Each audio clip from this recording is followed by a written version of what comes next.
Good evening. The Rio Rancho Public Schools Board of Education meeting for Monday, March 24th is now called to order. If all would please rise for the Pledge of Allegiance. Jeffrey Morgan, our Vice President, will lead us. I pledge allegiance to the flag of the United States of America and to the republic for which it stands, one nation, under God, indivisible, with liberty and justice for all. Thank you. JC, can you take a roll call for us? President Galbraith, Present. Vice President Morgan, Present. Secretary Tyler, Present. Board Member Tripp, Present. Board Member Miller. Present. We have a quorum. Okay, thank you. All right, we'd like to welcome everyone out to our meeting tonight. A couple things as we get started. First, I'm pre-apologizing. I was very sick last week, and I still have a lingering cough. And so if I cough through the meeting, I promise my fellow board members and Dr. Cleveland, I won't get you sick. But I do still just have this cough that will probably be with me now until June, unfortunately. Another thing is, right before I came to the board meeting today, I was on KOB News, and they were reporting that we're changing our bell schedules, which I want to put out there that that's not happening today. We just have a report looking at our transportation and how that affects our transportation. And so I just want to put that out for those who are listening and waiting for that's not what we're talking about today. So we'll go ahead and get started tonight. We have introductory comments by our superintendent of schools, Dr. Visu Cleveland. Thank you so much, and thank you all for being here. And I have allergies, but I don't think I have anything worse than that. But this has been such a high allergy season. So anyway, but we appreciate you being here this evening.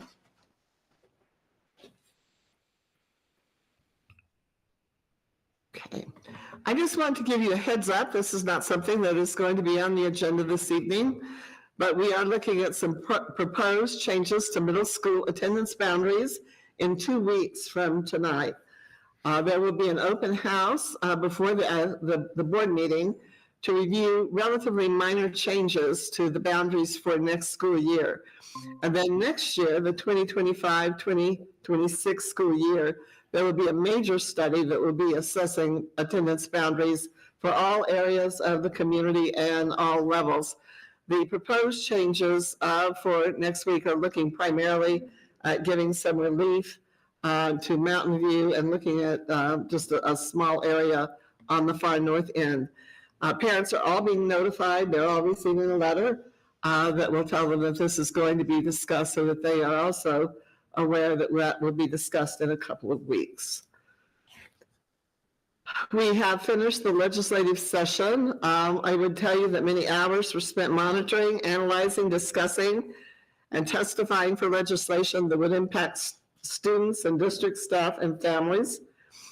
School board members, administration, and staff spent many hours attending committee hearings, as well as speaking with our delegation and as other key legislators to advocate for those bills that would have been beneficial to our district. I would have to tell you there were some positive outcomes and there were some disappointments, and that's normal.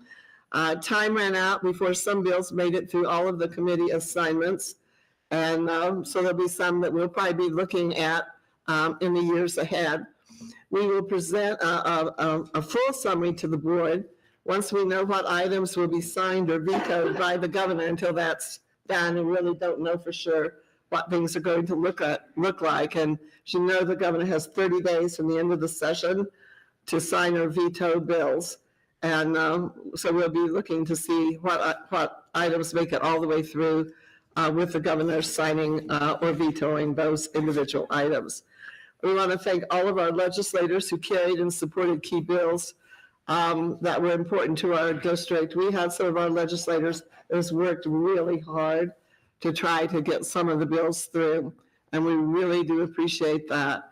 Also, I just want to say we had a lot of staff who helped with that. I would want to mention Lauren Hatch and David, who assisted the hours and hours they put in looking at every bill, monitoring every bill, and then helping with the actual process of contacting legislators and speaking with legislators.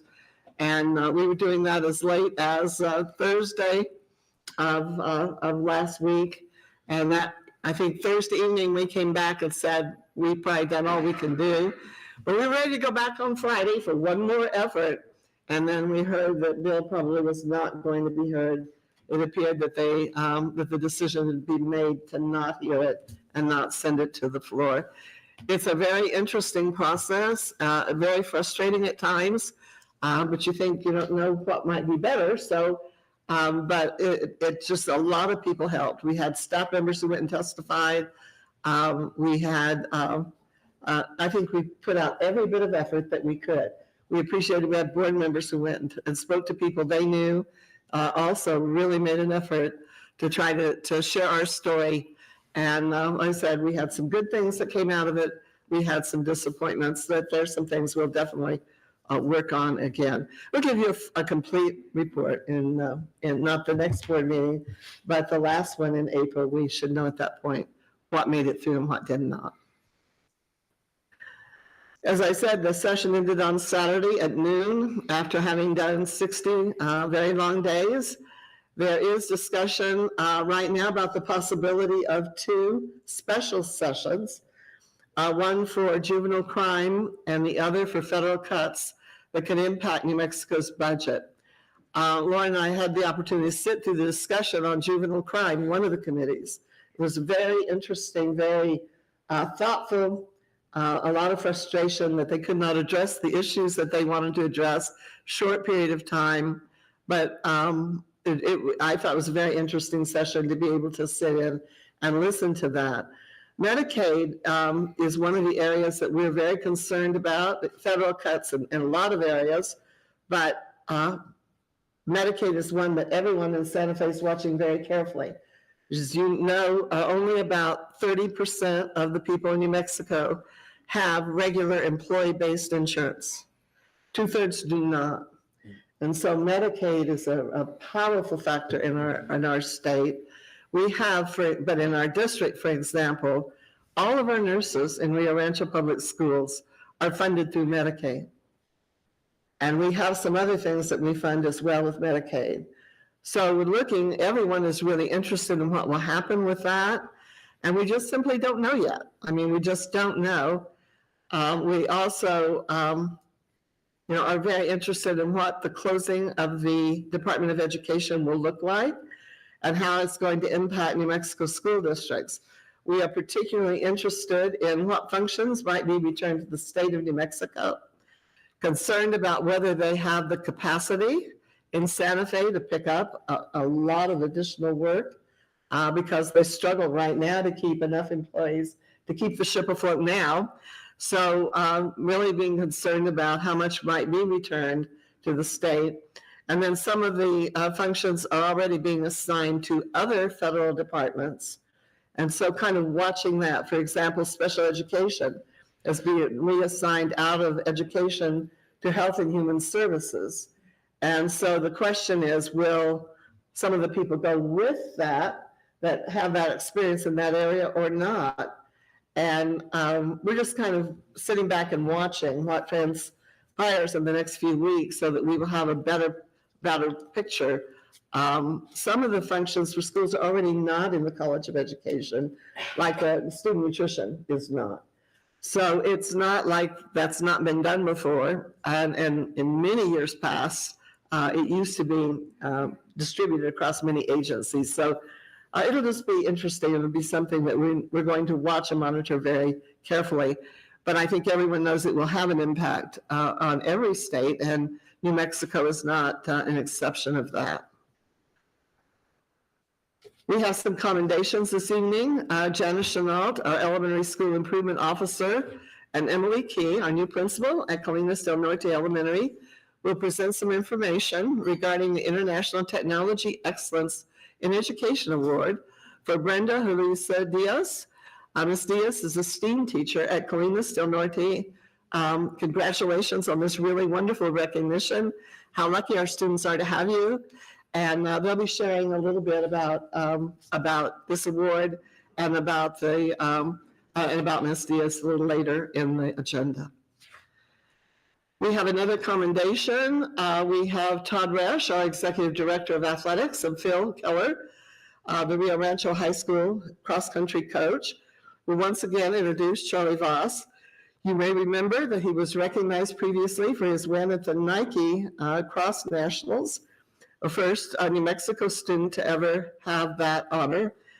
This amazing Rams athlete was recently recognized as the National Gatorade Player of the Year for boys cross country. And so congratulations on yet another well-deserved national recognition. We hope he will also share a little bit about what his future plans may look like. And then we have a third commendation, a very wonderful one. Again, Todd Resch and high school girls wrestling coach, Macario Borrego, will share some of the experiences and highlights regarding the 2025 Girls State Wrestling Championship that they brought back to Cleveland High School. Congratulations to the Storm for bringing home yet another state title. Girls wrestling has just really expanded over the last several years as it become an amazing and competitive sport. We have our science materials adoption is up for the state of New Mexico this year, and each district is going through a process of looking at science materials, and so they will be sharing some things about the adoption process. This year, as we select science instructional materials, they will be used, I believe, for the next 7 years, and so it's really important that we choose very carefully and very wisely because we have to keep these. And as you know, in New Mexico, there's just a rotation. 1 year is English language arts, and one is math, and one is science. And so this year's science, and that is a major adoption. And one of the reasons it's so comprehensive, it covers so many different areas, whether it's biology or chemistry, or so you go. It's a whole lot of different areas. You'll see on the slide that they had an open house inviting the community and parents to come in and review the materials and provide any feedback for the adoption. And the team that was put together reviewed and considered that input. And as you can see, that was held in January, at the end of January. Joy Morales, our Executive Director for Elementary Curriculum Instruction, will discuss the process and recommendation regarding the adoption of science materials for grades K-6. That's a mistake. And then Stephanie Moore, Executive Director of Secondary Curriculum Instruction, will discuss their process, and she will present the secondary recommendations for this adoption cycle as well. It is a very thorough process, and they will give you an idea of the number of people that are on it and how they go about reviewing and seeking input before the recommendation is made to the board. And then, as we move into spring, one of the sure signs of spring has always been daffodils, and it's wonderful. I was actually out walking the other day, and I saw some just coming up in the field. And I thought, I don't know how they got there, but they were just out there, bright yellow, and it's always an indication that spring is coming soon. We had students from Rio Rancho High School and Cleveland High School that helped to assemble the flower arrangements for Daffodil Days. And let me kind of just say what this looks like. The daffodils are put on a train in Washington State, and they are rushed to New Mexico. And then they rush to pick them up, and then they take them to a warehouse to assemble all of the daffodil arrangements for Daffodil Days. And it's truly a warehouse kind of event. I mean, it's big, and everybody's putting them together. It's a lot of time, and it's a lot of effort, and you have to move pretty quickly to get it all done. And so it's a big operation. Every year, Garcia Motors provides a free warehouse space for the daffodil construction. And all of this goes to support hospice services of Presbyterian. So they're prepped, and then they're distributed the latter part of this week, the 27th. If you pre-ordered, they go all over the entire metro area. And you can buy some of them if you miss the opportunity to pre-order. And they have several sites around, and people can buy them. But again, 100% of this effort goes to providing hospice, and particularly for a hospice house, there's a special house that is that serves the purpose of providing a hospice environment for people who are dying and have no family or are totally alone. And it provides that opportunity for them. Sometimes it has provided for others as well. I had a story of a young man who was dying, did not want his children to see him die in the home, did not want to die in the home because of them, and asked if he could go to the hospice house. And so it serves just a wonderful purpose, and then just regular home-based hospice. Much of hospice is provided through volunteers and through this fundraising effort. So this year we did have some students who volunteered to go from both Rio Rancho High and Cleveland High School, and it was coordinated by the two activities directors, Christopher Salas from Rio Rancho High School and Kathy Schellenberger from Cleveland High School, and they pulled a team to go. And I got an email this afternoon saying that they had worked so hard and they had done such a great job, and they wanted you to know that. And I told them I would definitely bring that to the board this evening. I said, you should really be proud of these young people. They just put out an amazing amount of work to help the other volunteers as well. We also have some dedicated staff volunteers from facilities who will be delivering daffodils as well. Rio Rancho Public Schools has always had a strong commitment to giving back to our communities. And this is just one wonderful example, but we have them in all our schools. Our schools do a lot of things to help the community as well. District office does a major effort to raise food at Thanksgiving for the pantry. And so it's an important part of who we are as a district. And these students just were wonderful examples of stepping forward and doing that. I would be remiss if I didn't mention Claudia, who has really been the coordinator of the district level effort with support from Executive Director Wyndham Kimsley and the rest of the communications team. So they really did a wonderful job. We've got a picture of the two groups on the next slide that we're at, and I thought, well, how appropriate. It's not storm blue and it's not ram blue, navy blue, it's just kind of right in the middle. So, but we thank the students who did take their time to go and be part of that. And I'll answer any questions or any concerns or anything that the board might have. All right, thanks. Any questions from the board? Okay, thank you. Thank you, Dr. Cleveland, appreciate it. All right, we'll now go to approve the prioritized agenda and proposed time allocations. Madam President, this is Board Member Tyler. I'll make a motion to approve the prioritized agenda and the proposed time allocation. Board Member Jeff Morgan, a second. Okay, we have a motion and a second. All in favor? Aye. Any opposed? Okay, motion carries.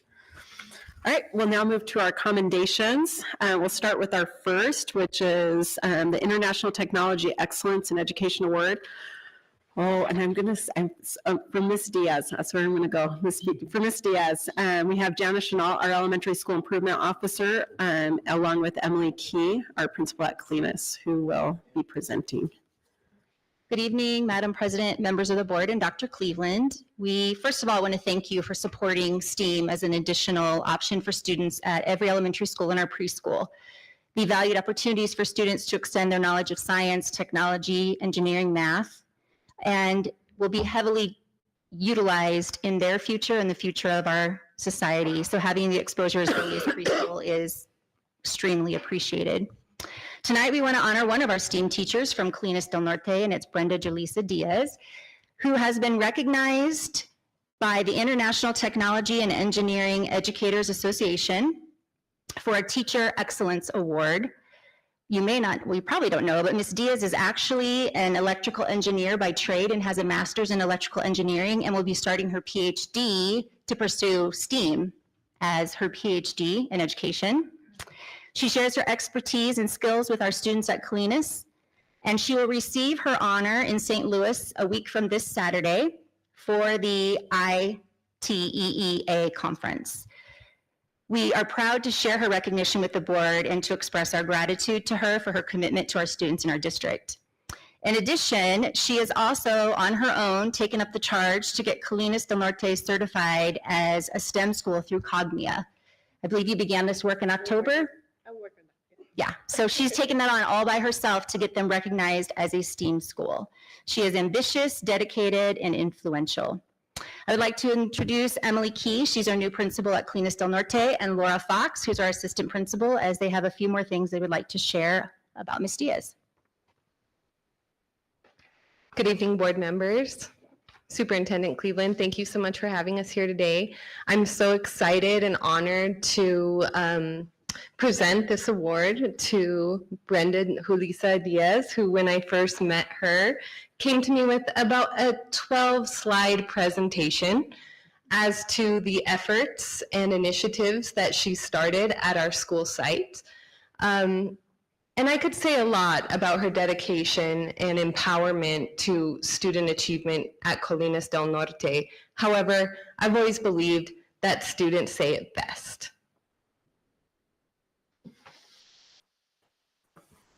Ms. Diaz helps me how if I forget my code to my Chromebook, then she figures it out.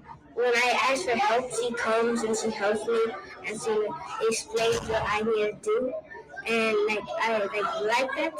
I like her because she helps us when she needs help, when we need help. I like Miss Diaz because she does very fun stuff like turtle art. She does really cool things, and if I get something wrong, she lets me know I got it wrong, and then she helps me get it right super nicely. My favorite part of STEAM is probably whenever we can do a lot of experiments. She shows us new cool things, and I like it. She put on a video, and then we copied the code, and then she would always show the drawing. I learned a lot from Miss Diaz because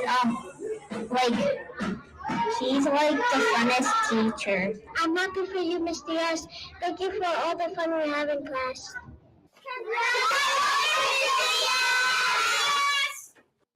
Oh, that is so sweet. I know, I just have to, that's so sweet. So, señora Díaz, es un honor increíble entregarte este premio. Gracias por todo.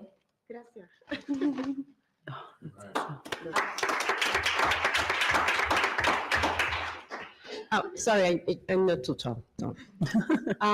No, I just want to say thank you so much. I never expected this. But I want to add something that this recognition I want to share with the staff, all the staff from Colinas, because every project, every idea, every crazy and fun idea is not going to happen if you don't have the support from all the staff, especially they're supporting me in everything, the principal, the assistant principal, everything. So I appreciate that. And thank you so much. And yeah, we're going to keep going with the fun and crazy stuff. Yeah. Thank you.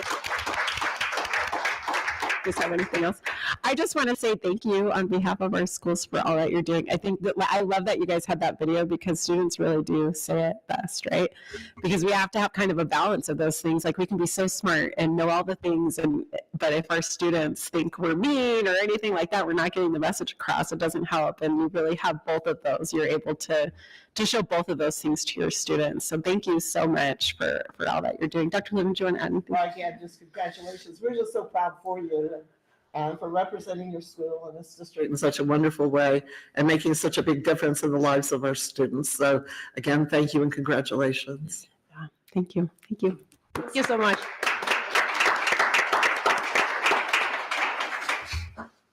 Awesome. Our next commendation is our National Gatorade Player of the Year for boys cross country, Charlie Voss from Rancho High School. So Todd Resch, our Executive Director of Athletics, is here along with Phil Keller, our cross country coach, to present. Good evening, Board President Galbraith, Superintendent Cleveland, members of the board. Get up here. It is with great pleasure that I have the opportunity to present to you Mr. Charlie Voss from Rio Rancho High School. Charlie was recently named the Gatorade National Boys Cross Country Player of the Year. This recognition caps a tremendous senior season where Charlie also won the national championship at the Nike Cross Nationals in Portland, Oregon this past December. I want to share with you and with everyone else in the room the magnitude of this honor. So I'm going to provide for you a list of names of some former Gatorade National Player of the Year Award winners from other sports. Alex Rodriguez, Emmett Smith, Peyton Manning, Kobe Bryant, and LeBron James. So in my humble opinion, LeBron James is the Charlie Vouse of men's basketball. Ladies and gentlemen, Mr. Charlie Vouse and his coach, Phil Keller.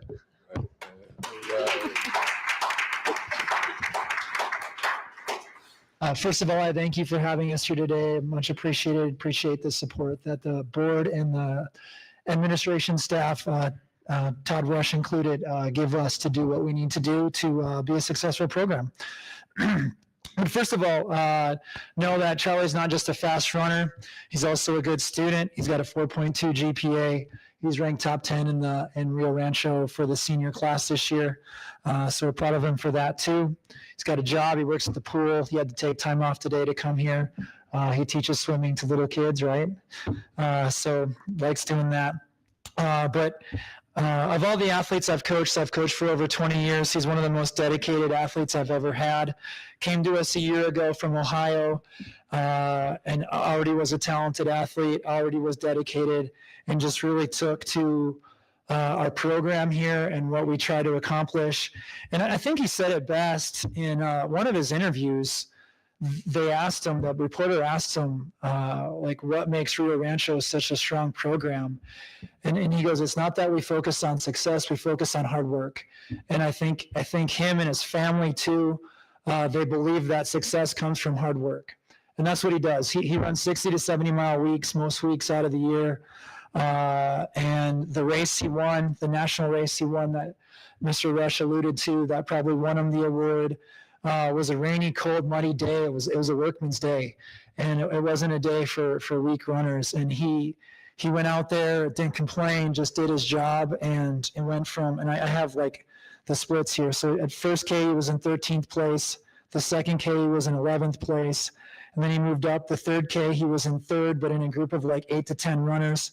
The fourth K, there was about 5 or 6 runners that were then the pack whittled down, and then really went from sixth place at 4K to winning it at the 5K at the end. So that was huge. When he won the award, we had to keep it a secret from him. It was tough for us and his parents. His mom's back there to keep it a secret. I don't know how they did it at home, but we had to keep it a secret from him. We had to keep it a secret from all the athletes. And so we shuttled all the athletes up, all of my distance runners up to the track. And then we had an unfortunate timing issue.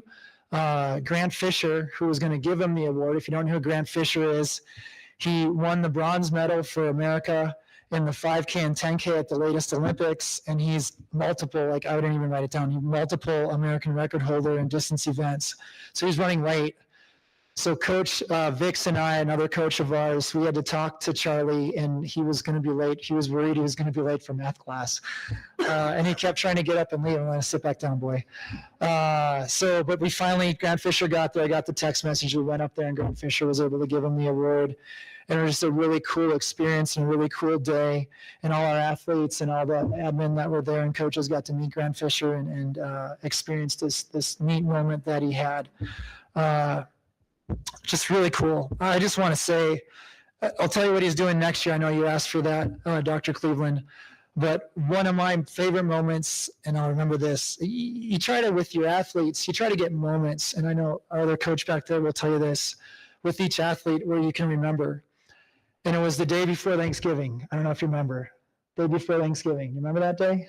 Maybe. I'll remind you. He had a tempo run. A tempo run's where you run a little bit farther, but a little bit slower. It builds up your endurance. And he was going to do it on Wednesday. And I was like, hey, I can come down and meet you and I can bike with you. I'm not fast enough to keep up with this dude anymore. So I'm like, I'll bike with you. And I biked together, and he did this tempo run, and we talked. I was able to push him, and it was just a really cool experience before he won nationals. And I, like, we just talked. I remember we talked about like music and movies that my kids were watching. I have a 7-year-old and a 10-year-old. So just really cool, neat kid. I'll be sad to see him go. He's signed with BYU, so he's going to go to BYU and compete for them. And we're just excited for everything he's brought to our school and our program. So, Charlie, do you have anything to say? Yeah, he does. We do have a gift for you, so you can talk. Well, I'd also like to say thank you very much to the board and this recognition, and to my coach. Like you said, I moved here about 2 years ago from Ohio, so my family's moved around the country a couple times. But I'm a firm believer that you just got to bloom where you're planted. But it helps that I was planted in such amazing soil here in Rio Rancho. I've really experienced such amazing coaching and support from everyone, even especially my teachers, actually. I travel quite a bit for a lot of these meets, and I'm on such amazing terms with all of my teachers at school, and they are so supportive, and it really means a lot to me. And I'm just so blessed, and I love being a part of this team. I love everything I've been able to do, and Coach is right. It's all about that hard work and finding joy in what you do. And yeah, I'll be going to BYU fall of 27 because this summer I'm going to start my 2-year mission for the Church of Jesus Christ of Latter-day Saints. And actually, right before I got up, when I was sitting in the back, I received a notification that I got my mission call, meaning I'll go home and figure out where I'm going to spend 2 years of my life. And I'm so excited for that. So that'll be what I do, and then I'll come back, get in shape, and I don't know if I could ever measure up to the LeBron James comparison, but I'll do my best. So thank you very much. Congratulations.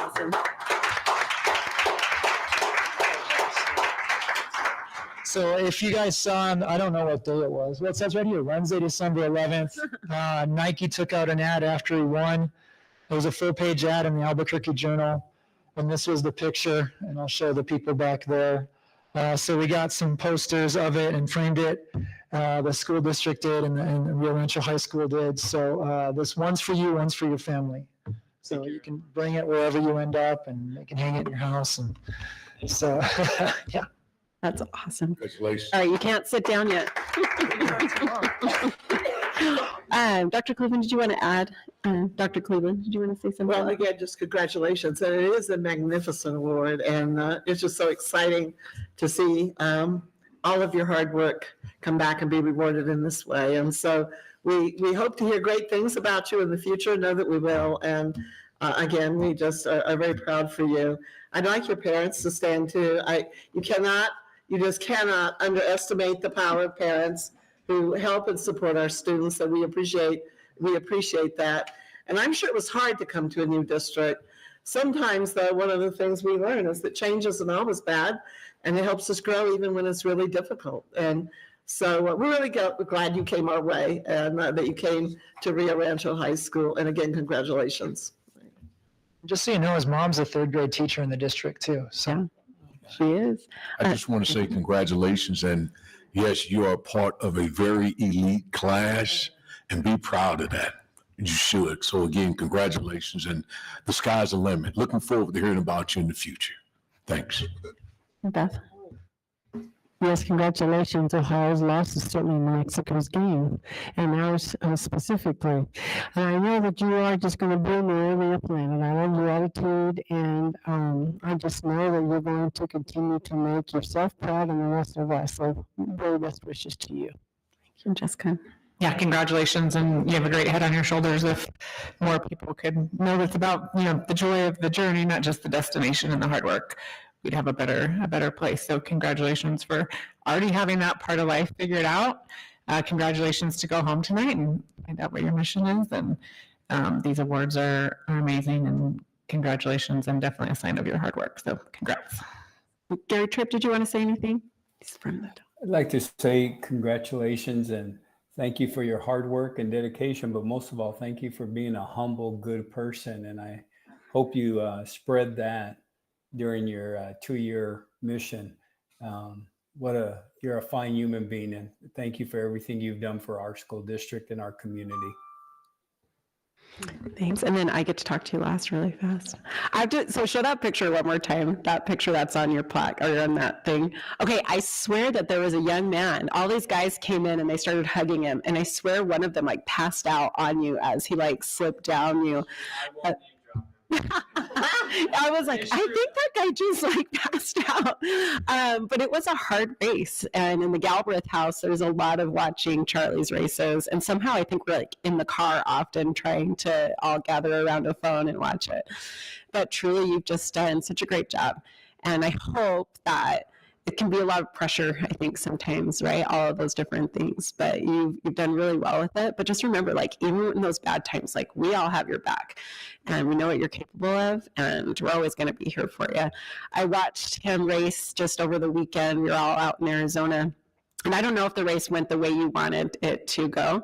But what I did see, I thought was cool. We didn't get to like debrief right after. I didn't get to talk to you. But what I did see is even if it didn't go the way you thought you wanted it to go, he was out on that field and I watched him running around cheering on his teammates who were out there. And you just are such a great leader to all the boys and the girls on our team. And so thanks for being that. And that's, when we have those days or, whatever it may be, when we can like kind of get out of ourselves and go and cheer on other people, like it makes a huge difference in our life. And so just thank you. We're going to miss you at the end of this year. So, and now I'm really sad that I'm glad you got your call, but I'm sad because now I can't watch where you're going because I'll be here. But I am just excited for you. So thanks for being here tonight with us. Thanks. Thank you.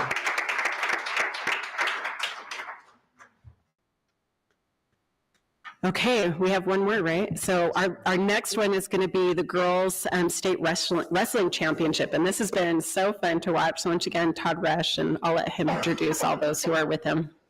Yes, ma'am. Again, Board President Galbraith, Superintendent Cleveland, members of the board. Now, I would like to recognize the Cleveland High School Girls Wrestling Program and head coach Macario Borrego for winning their second consecutive girls wrestling state championship. This championship marks the 51st state championship for Cleveland High School and 102nd for Rio Rancho Public Schools. Macario continues to do an amazing job with his program in regards to education, teaching, coaching, and recruitment. As the girls wrestling participation numbers have risen 500% from 5 wrestlers 2 years ago to 30 this season. Ladies and gentlemen, Coach Macario Borrego and the Cleveland High School State Champion Girls Wrestling Team.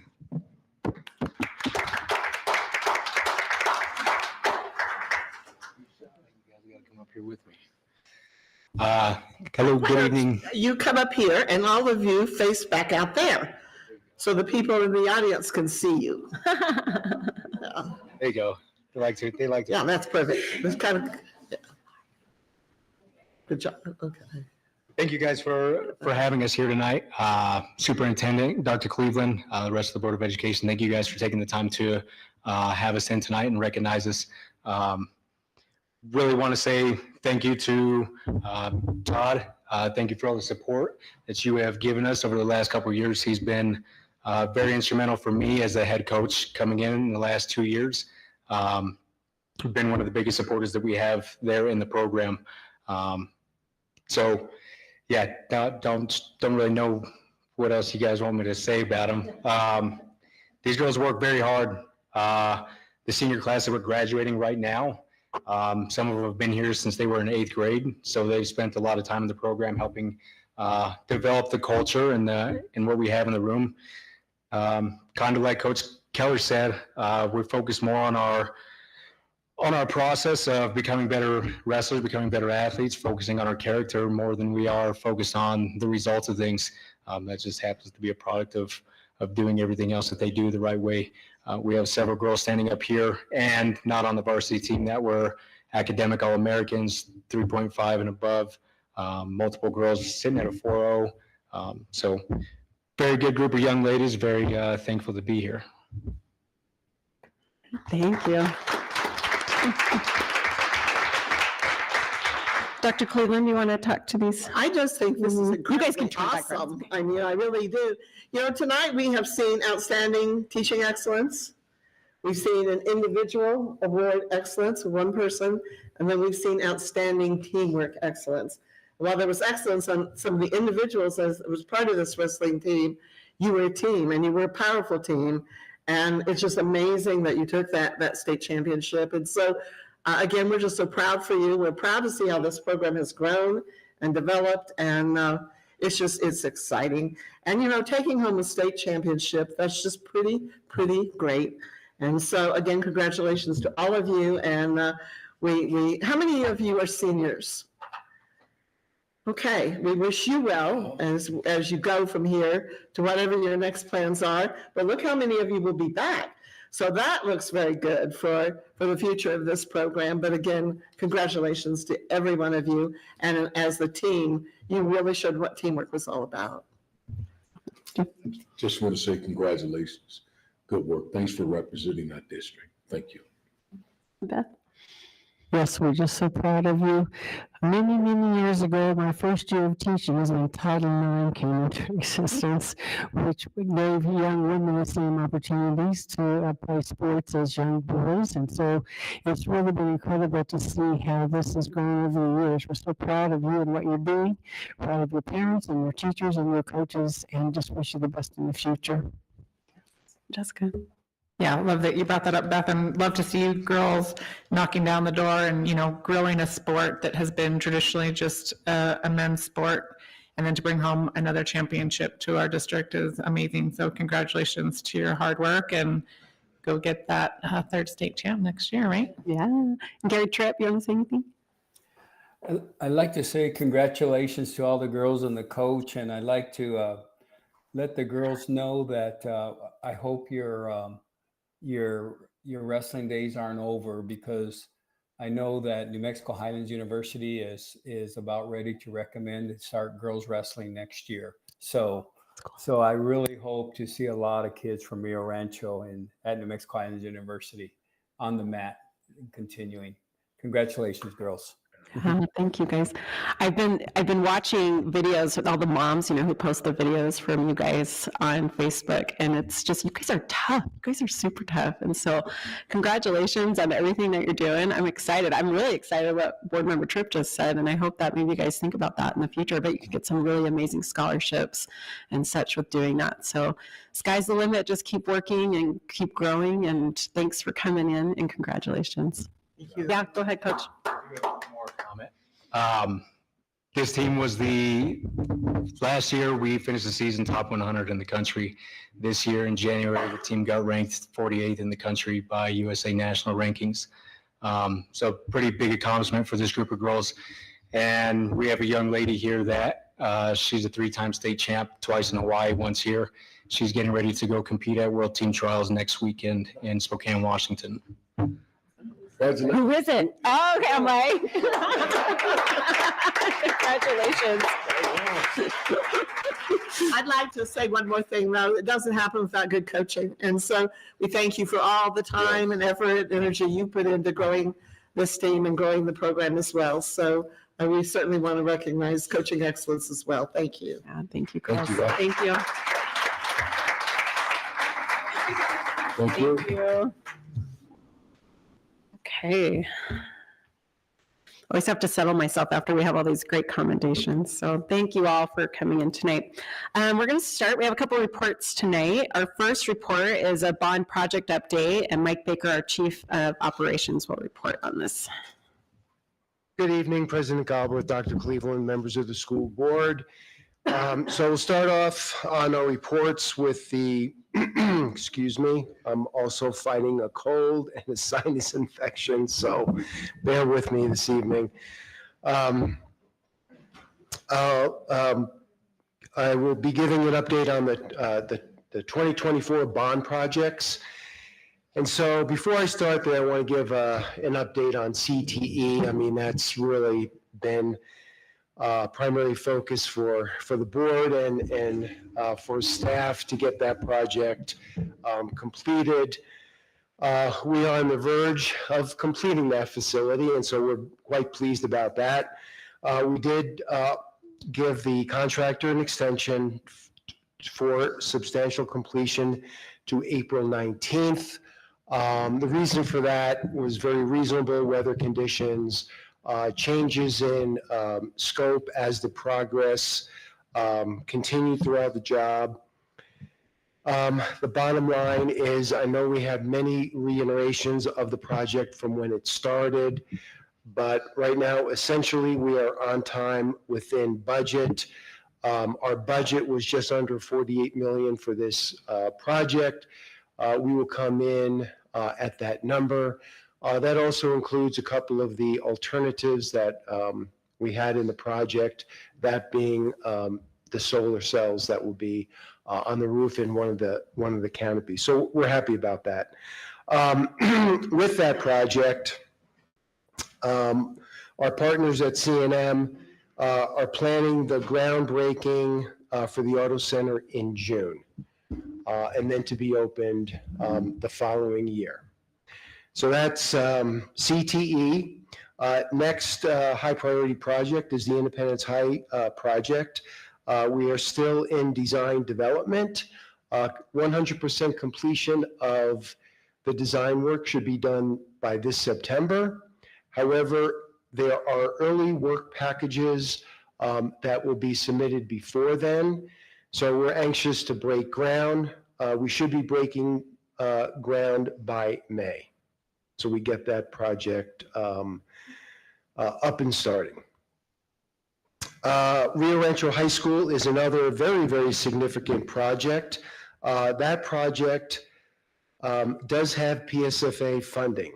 And so because it is linked to PSFA, we have to abide by the rules and regulations of PSFA. That unfortunately slows things down quite a bit. We were awarded the funding in January.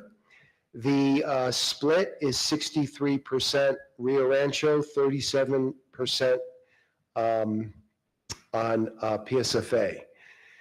Currently, for Rio Rancho High School, really complete renovation to include new HVAC, new classroom buildings, and other major upgrades, really due to an aging facility. Fortunately, this building was ranked number 99, which allowed us this PSFA funding. Currently, we are in the planning stage. So this is one of those things PSFA kind of put in front of us to get this planning completed.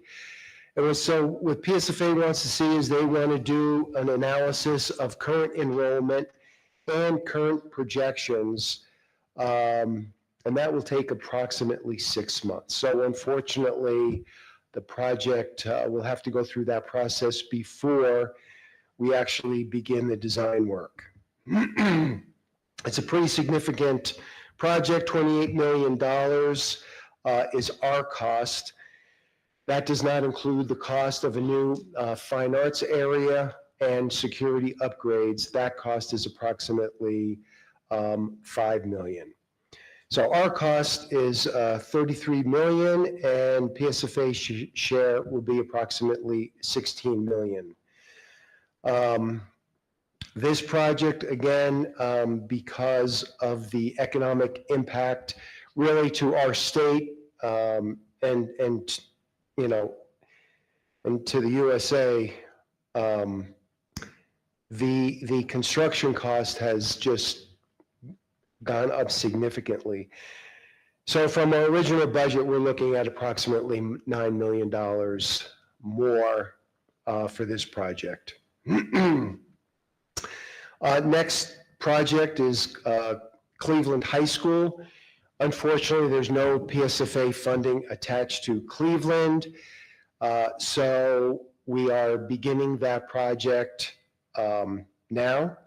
Architects have been awarded a contract to begin the design phase. The original budget was 5.5. The new budget is approximately $8 million. The new architects are in the ed spec phase right now. Design work typically takes approximately a year, followed with approximately a year of construction. Next project, pre-K, also has been awarded PSFA funding. Again, PSFA wants us to go through this planning study, an enrollment analysis. Contractor has been obtained in order to conduct that analysis. The cost of that is approximately $2 million. The award has been specifically allocated for a cafeteria and kitchen at Shining Star Preschool. And at the same time, although not necessarily PSFA funding, we will also be looking at the renovation work at Puesta. Next project is Lincoln Middle School. Fortunately, Lincoln Middle School also was awarded PSFA funding. But once again, PSFA is asking for an enrollment study, and that enrollment study will begin shortly. The original budget was $2.5 million. We are looking at a budget now of approximately $4.5 million. Other projects, miscellaneous projects, electrical upgrades, drainage mitigation, and the like at Colinas, Maggie, Eagle Ridge, Sandia Vista, Stapleton, Desert Pathways, IT Network, and the athletic department. We will be looking for additional funding to complete those projects. We'll be going to the voters in November of this year, asking the voters for a bond issue to finish up those projects, and also for asking for funding for pre-K and potentially a magnet school. And so we'll be coming back with those details. So in grand total, we're looking the economic impact on construction set us back approximately $23 million, or about 30% on our projects. We are fortunately looking at obtaining approximately more than $21 million from PSFA to do these projects. So that's where we stand at this time, and so I will entertain questions. I do have a question. So I was just up at the track last weekend, up at Rio Rancho High School. So that was one of our projects. Did that one get kind of pulled out with everything else that's going on, or is that still something that we're going to be working on? We were supposed to like resurface the track and some different things. I think get a PA system in over there. Yeah, that is one of the athletic projects. So that one's going to be pushed back because of all the other things? It was designed to go later in the year anyway. Okay.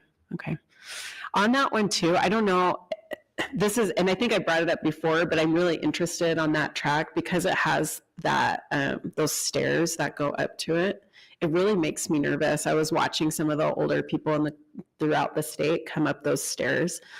We have that upper one, but it just doesn't have enough parking. And I don't know if we can look into more what land we own up there versus what land is owned by other people.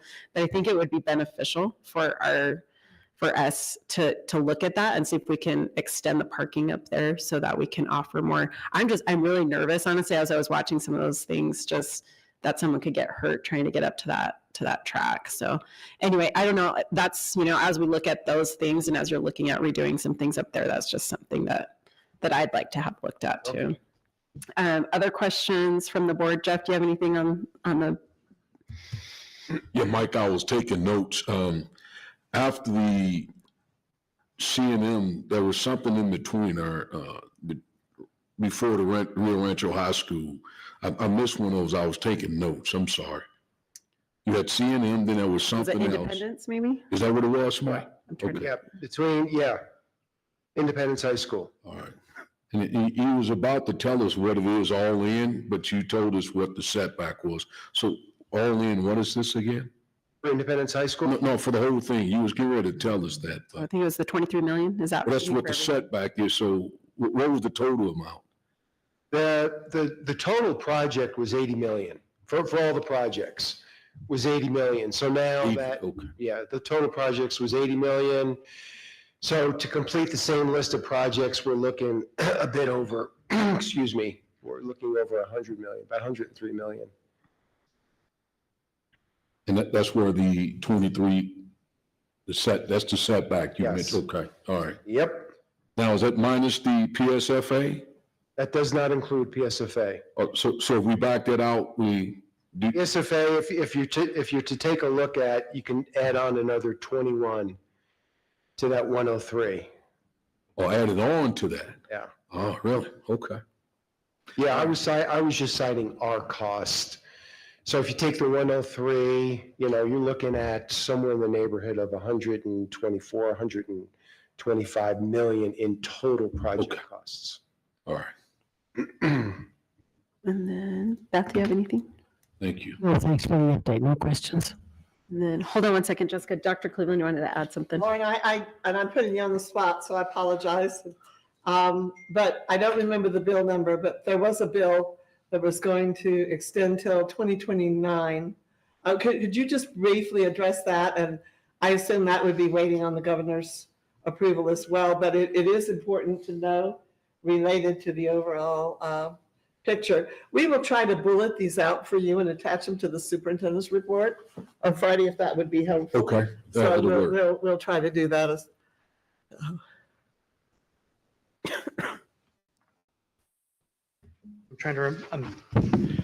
Madam President, members of the board, Dr. Cleveland. I'm trying to remember the bill number, but my understanding and recollection is that it did, here it is, Senate Bill 82. And that was the one that continued the reduced local match for construction projects for public school districts that go through PSFA. That was passed by the legislature and is on the governor's desk at this point. So it extends it down to 2029, is that correct? Correct, yep. So that's really positive in terms of the big picture. I think it's 2029. And I'm almost positive it's 2027. 2029. I think it was 2027 and it's now extended to 2029. Madam President. Great, thank you. Anything else for Lauren while he's here? Okay. And Jessica? No question, thank you. Okay. And Gary, did you have any questions on this? I just had one question for Mike, and I just didn't catch it. Is at Rio Rancho High School, it was an additional 5 million for science and upgrades, I think, Mike. If I got it wrong, I apologize, but Yeah, does that no mean it's not problem. covered? Yeah, the additional 5 million was fine arts. So we would essentially kind of reconfigure that area of the school, build a new band room, if I remember correctly, and then create space in order to put together material for performing arts.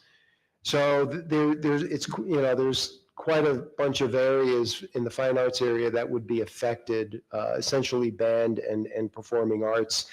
That project is 3 million, and then the security upgrades were 2 million, for a total of 5 million for those two projects that will not be funded by PSFA. Thank you. Okay. Dr. Cleveland, do you have anything else? No, before we end through this one. Mike, anything else on this specific? I think we're good. Fortunately, we did on these projects, by far the most significant. We did, get under the wire on that, the old legislation. So on the upcoming projects, though, the new legislation is going to help out. That's good. Okay, thank you. All right, thank you. You can just stay there because you have more. So now we'll look at our transportations study.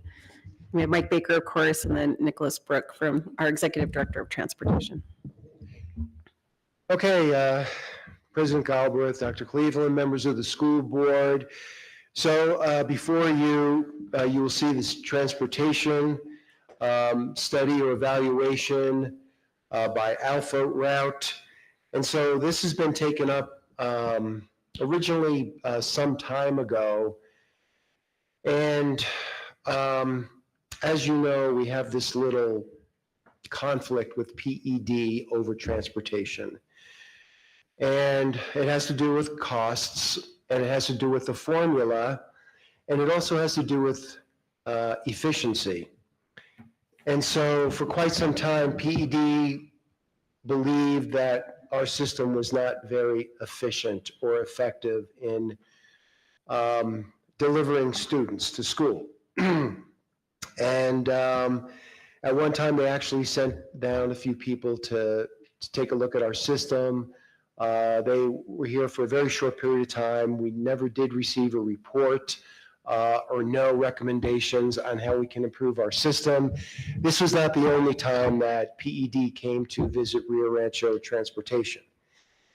PED did make a recommendation, specifically the company that we're talking about, and to actually pay for a complete evaluation of our system and to make a recommendation on how many buses we would need to do our current system, as well as move to a 3-tier system. So, as you know, I think we are all frustrated having to move to having to be on a 4-tier system, which puts a lot of the elementary schools on a very late start. So, the outside vendor was hired to do this analysis, and before you is the written report. So I just want to highlight some of the report findings. So specifically, take a look at the introduction, and I do want to read a couple of these items here. But the last sentence of the introduction, it reads, "It would seem that the Rio Rancho Public School team is taking full advantage of its current 4-tier structure, particularly in light of the national driver shortage and the efficient utilization of their buses compared to other fleets across the United States." This statement is in opposition to PED's statement. But this was an independent outside evaluation. Also, I want to bring your attention to the same page at the bottom of the page, and that is the footnote, just for clarification purposes. It says here in the kind of in the beginning of the study, we had 63 buses, but executive director obtained 4 additional buses from APS. We went up to 67 buses. So that is our current fleet stands at 67. So if we can go to page 7. So on the chart, you'll see the contractor was basically given, these are our resources as it currently stands. We are on a 4-tier system. And as you can see, this is called the baseline. And then from there, if we can go to page 8. Next page, please. No, it's all right. Next page is you'll see, yeah. So we wanted the contract to say, how many buses do we need to do a 3-tier system? They call this framework number 1, 3 tiers. And then next page is they came up with framework number 2.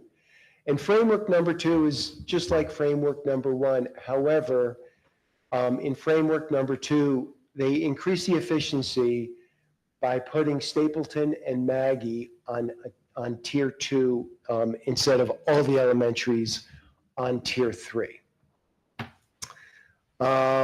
If we can go down to page 11.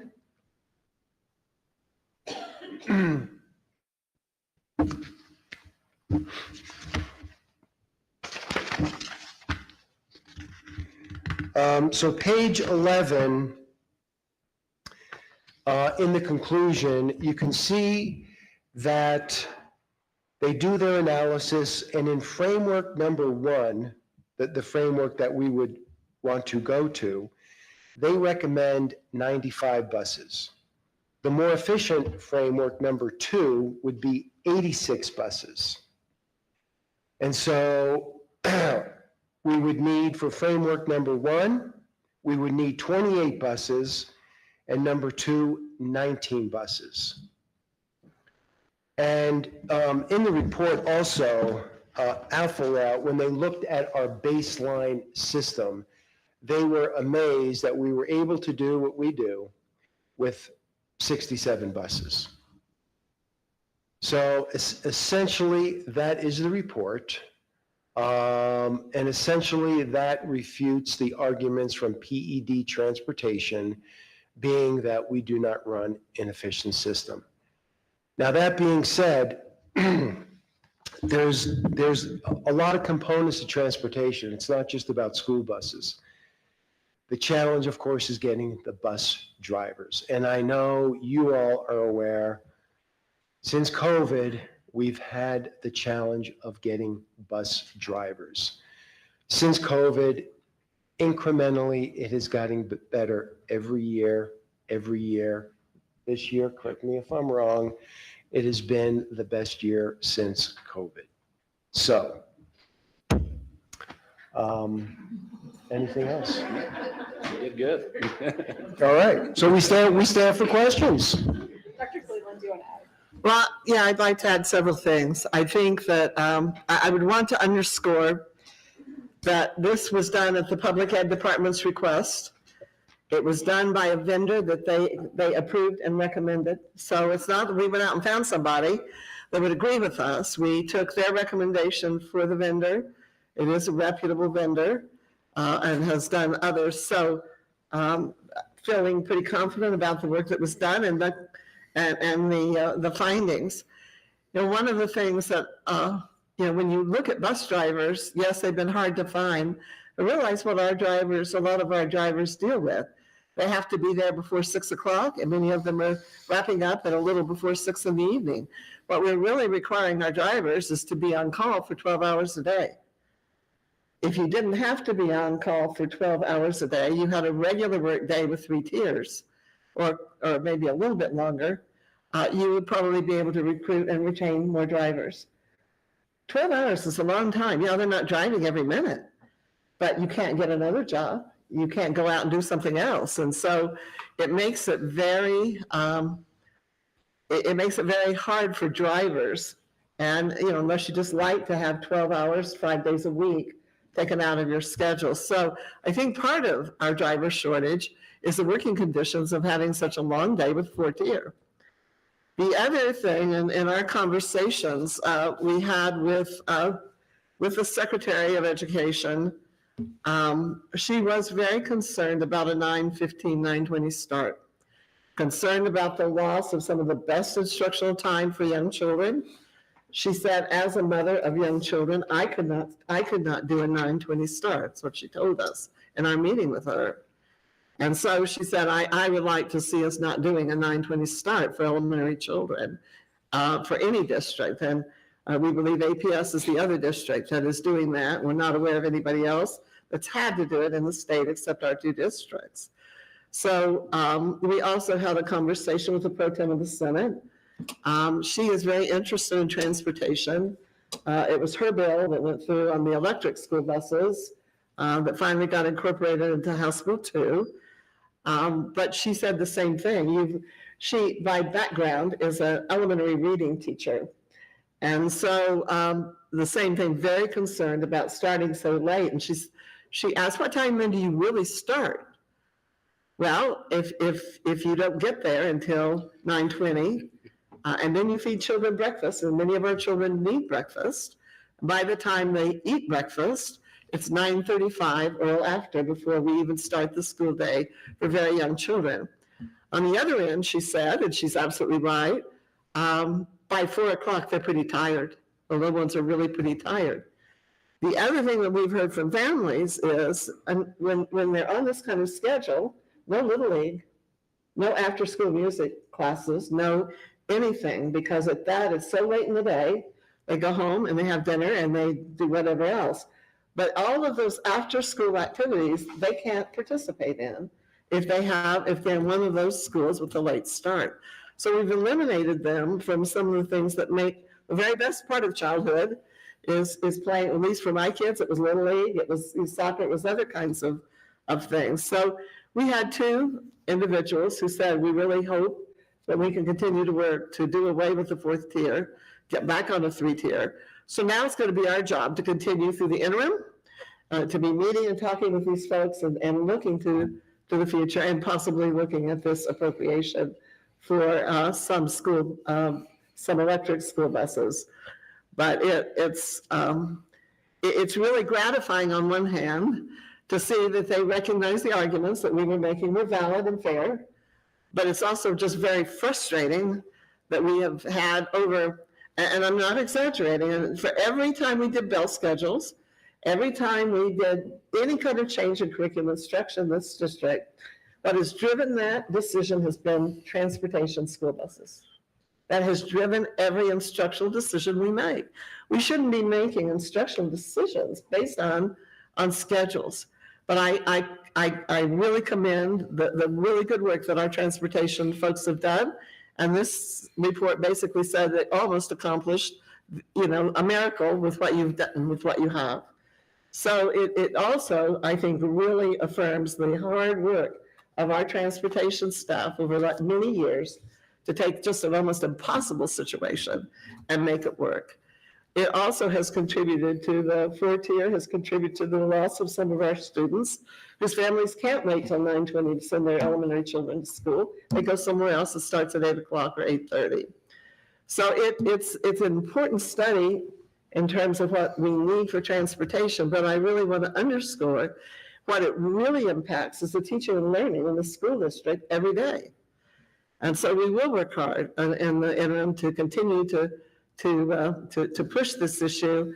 The LFC, I guess assistant director, thanked us for having this done. We hand carried these copies to LESC, to LFC, to the pro tem, to the secretary, and made sure that everybody had a copy of it. And then just to be sure, we sent it again electronically in hopes that people would have a chance to look at it and read it. But we'll begin the process now of following up on it. But in hindsight, I wish we'd done this study earlier because we just couldn't get people to move. I do think too that it's really unfortunate that a lot of careless comments were made about the efficiency and effectiveness of our transportation system, when in fact those comments were not true and they were not accurate. So thanks for all the time and effort that went into the study, but I think the study has implications far beyond when we start and end school. So. Yeah, Mike, it would have been nice that, I'm reading the conclusion here, they kind of threw out some recommendations, but not once did they ever say they were going to give you the bus count difference. I mean, that they say that we're going to send you all these buses that you can use. So that was one of the things I was thinking about. They recommend that we go to the different tier, but we don't have enough buses. No. Correct. So what I'm asking is, we proved them wrong. We showed them that, hey, man, we could do a lot with little. That at any point in time, they come back and say, we'll give you what you need. I mean. And I think that's what Dr. Cleveland was referring to, is that's our next step. But, okay, no, I get that, but they didn't commit to anything at all? I mean. No. Well, this was a private, Alpha Route is a private organization. So they made the recommendations to us. Right. And so we're taking the report to PED. Oh, so you haven't done that yet? No, Dr. Cleveland has. Right, so. Yeah, but we haven't gotten any. Yeah, we haven't, your point. we haven't completed that process. Okay, all right, that's, okay, all right.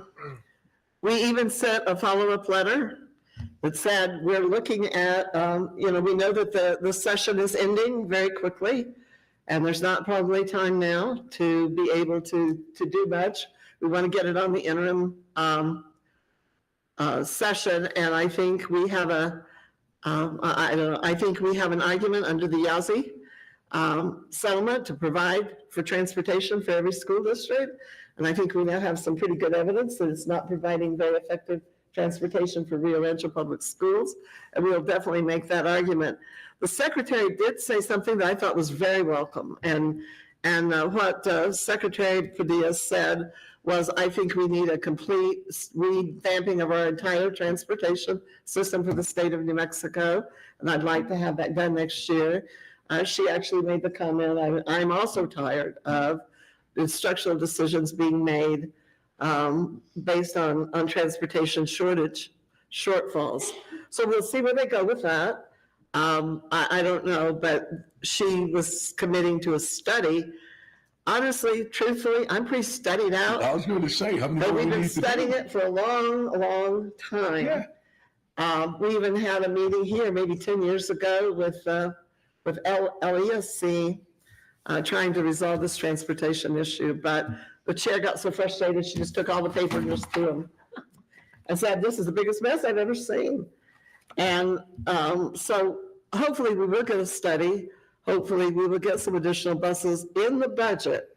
There is money this year for 60 new buses.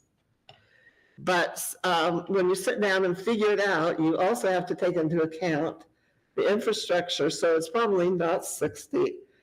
Electric buses are more expensive, far more expensive to purchase.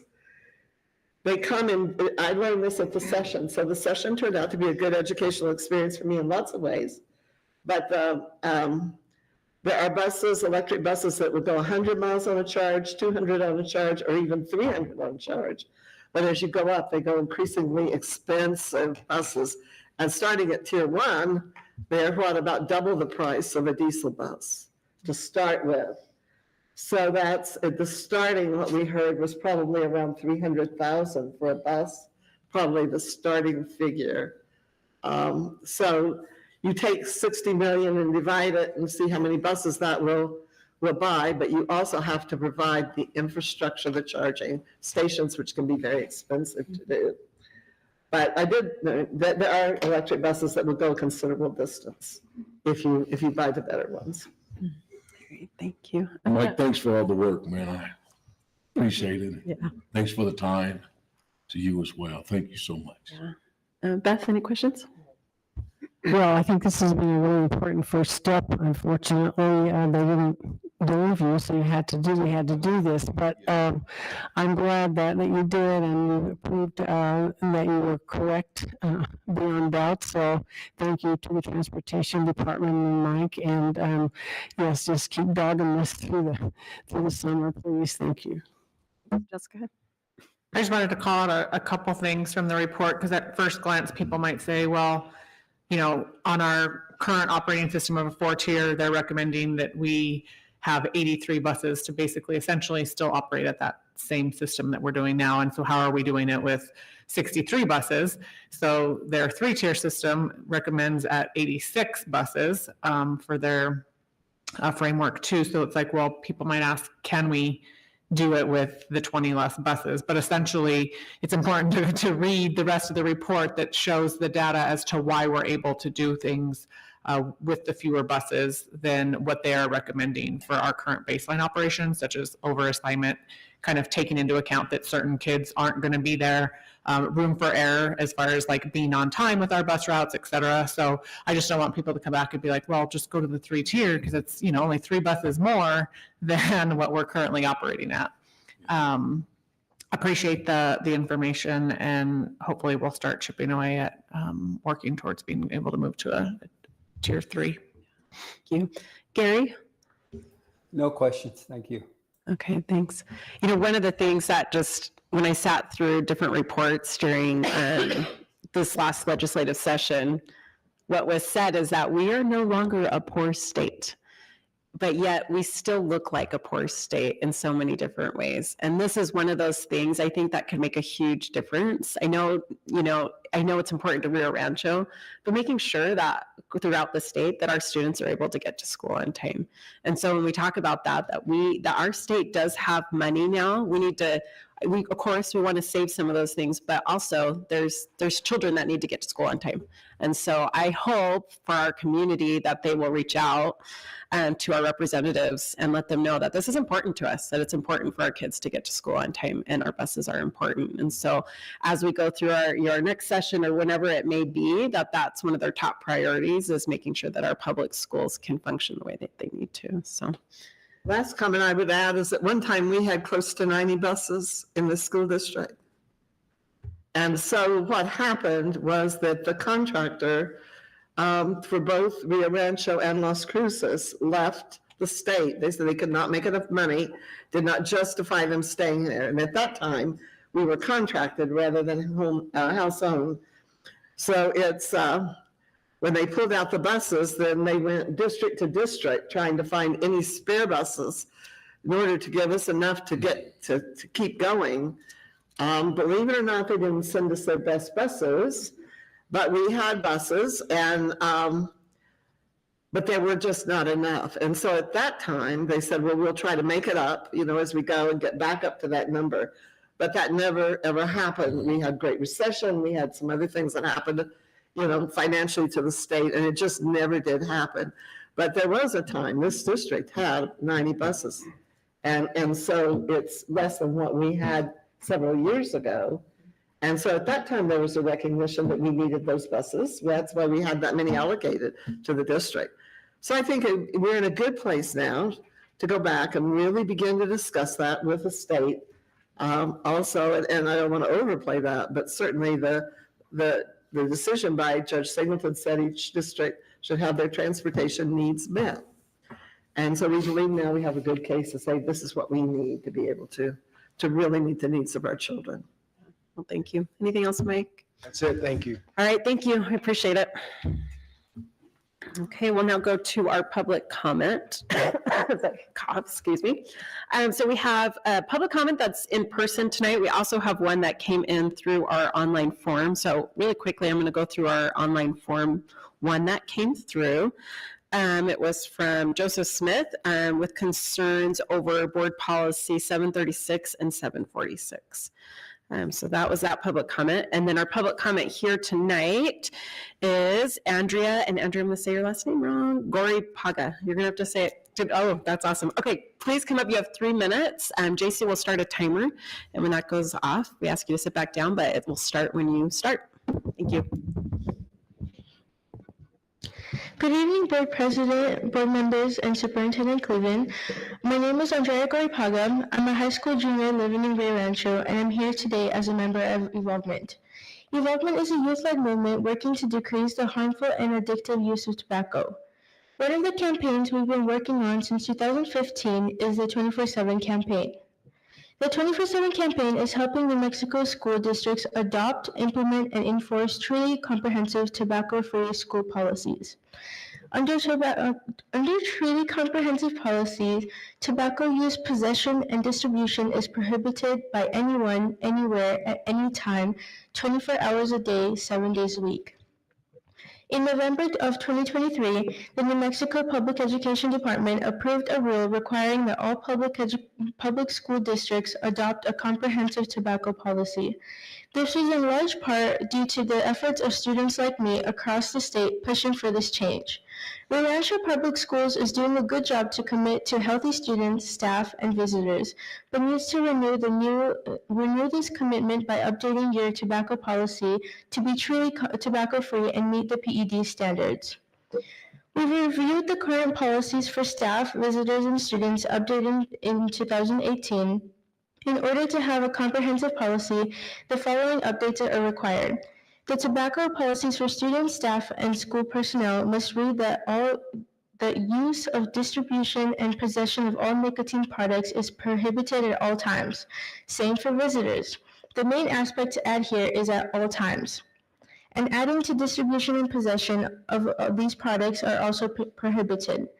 The school policy must specify that schools will provide referrals to students and resources to help students and staff overcome addiction, and requires progressive and supportive discipline measures for students.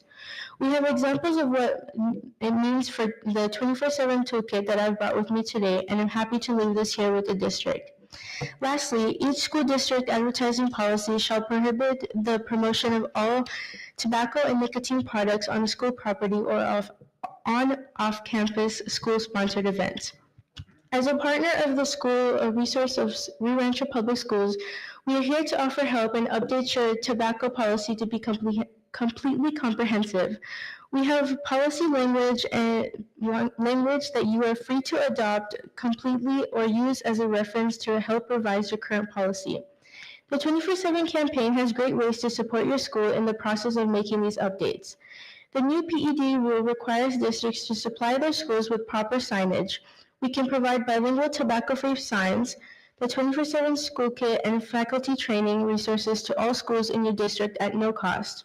We also offer free presentations to middle and elementary school classes. On behalf of Evolvement, we thank you for taking the time to learn more about the 24/7 campaign. Thank you. If you have materials, you can leave them right here with JC. Thank you. Okay. Our next, we'll go to the consent agenda. We have a motion for the consent. Madam President, this is Board Member Tyler. I'll make a motion to approve the consent agenda. Board Member Miller, I second the motion. We have a motion by Jessica Tyler and a second by Beth Miller. All in favor? Aye. Aye. Any opposed? Okay, motion carries. All right, we're to the business portion of our meeting for tonight, and we have a couple of items. So our first item is to consider the approval for the recommended elementary science instructional materials. So Joy Morales, our Executive Director of Elementary Curriculum and Instruction, will present. And we want to welcome all those who came with her tonight. Usually we have some teachers and such here. Good evening, Madam President, Dr. Cleveland, members of the board. Thank you for having us this evening. The first person that I want to introduce you to is the one person that I could not do this without, and that's Miss Karen DeLay. She's over here in the audience today. She is our math and science coordinator at the district level for K-5, and she is the one that puts together all of the math and the science processes for adopting our materials. So very fortunate to have her. Good. All righty. That said, we will go ahead and get started. So yes, this is for science grades K through 5. So the purpose is to ensure that we are putting together a committee that comes for a full year to ensure that our materials support our teachers and students in the acquisition of our science standards. Along with the standards, there might be additional resources that will help guide our selection to support our teachers and prepare our students. You've seen this graphic many, many times. So what we want to ensure for science is that our standards are our GBC, and the instruction materials are how we meet our standards. That said, the guarantee is that every student is provided the equal opportunity to learn the core curriculum, regardless of school and classroom. And the viability piece is that the time necessary to teach the standards is available and protected for our teachers. We focus on the next gen science standards along with the 6 additional New Mexico specific standards. So part of the review was to ensure that our materials covered both the next gen as well as the New Mexico standards. For elementary, there's only 2 additional New Mexico standards that we were looking at. Both looked at scientists specifically from New Mexico and scientific advancements that have happened in New Mexico. And so we'll move into what we decided that met those needs for us. This is our committee. We had a combination of K-5 teachers. We had instructional coaches, as well as STEAM lab teachers. And you can see one of our, Ms. Diaz was on the list as well, so she helped support this work. We're very fortunate to have her. This is our process. So our process actually started prior to looking at the approved list. Ms. DeLay brought the teachers in day one, and they really did a deep dive on understanding the standards, making sure they knew that any set of materials that was put in front of them, they were able to vet them through the lens of the standards being the focus. So we start with the standards, and then from there we look at the New Mexico approved list. Once we have identified those publishers that are in the approved list, Karen reaches out to those publishers to get sample materials. From there, we bring teachers in again. We go through the rubric that helps us narrow our focus even further to ensure that it's aligned appropriately. Teachers they take and they implement the materials. They do a pilot, and then they come back and they report out to their peers. And then again, we narrow down even further. As soon as we get narrowed to the final two, then we call publishers out to actually do their presentation. And then from there, we narrow down to our final winner. So it takes a full year. It's in full alignment with policy 403. And I have to tell you, every time we do one of these, we have a publishing company that's always surprised at the extensive nature of our vetting process. So pretty proud of that process. So out of 5, we initially narrowed it down to these top 2, New Mexico STEM Scopes and Amplify Science. These are the 2 publishers that came in and presented to our team. And then we brought our teachers back and they did their final vote. 89% voted for STEM Scopes. And so what you see here is the recommendation today that we're coming with is to go ahead and adopt New Mexico STEM Scopes. It does have our hands-on kits, our student journals, as well as online resources. We have a Scopedia, which is the textbooks, as well as additional teacher resources. And we did meet with them today, and they do provide the PD as part of the overall cost. So this is our final recommendation. And I stand for questions. Okay. First off, thank you and everyone who helped with that. I just kind of sat and watched as they did, the history one last year, and I was just like, this is a lot. It is a lot. There's a lot that goes into it, and so I'm sure it's a very similar process where the teachers really sit around and look at everything and play with the software that comes with all of those different things. And so it is extensive and takes time away from their students. And so we really appreciate everyone who put all that hard work into it. So thank you for that first off. Dr. Cleveland, do you want to add before we go into questions? Just, again, it's a thorough process. How many hours do you think you put into this? Yeah. Oh gosh, we meet for a full day once a month, right? I think we had 6 full days. Yeah, we had 6 full days. We did a couple of half days. So it's very extensive. We do pull them together. And that's the point I think I was trying to make. It's very time intensive. It's a lot of time to go through all the materials, look at all of it, discuss it all, get a really good feel for whether it matches our district and our students and our programs. And so I thank everyone who put all the time and effort into this, as I know that's not something that we take lightly. Also, it's something we have to live with for a really long time. And so that's another reason we have to be very careful and make these decisions. So just thanks to everybody, all the committee, everyone who put the time and effort to look very carefully at what you feel would be the very best for this district for the next several years. Thank you. Jeff Morgan. I don't have any questions, but just want to say thanks for all the time that you guys put in, and thanks for the recommendations. Appreciate it. Beth Miller. Just thank you, quite a lengthy process, and for several years to come. Is it 7 years that you? 7 years. Has it been that length of time for quite a while? Have they changed that over time, or what? No, that's the traditional cycle that we have. I think what happens with the cycle, so for instance, with math, sometimes we might readopt a set of materials. So for math, I think we're on year 12 for elementary. So we go through the cycle every 7 years is when we adopt. We start year 6 going through the process. We can choose to readopt as long as it is fitting our needs, or we look at any additional materials that might be published that might fit our needs better. Okay, thank you.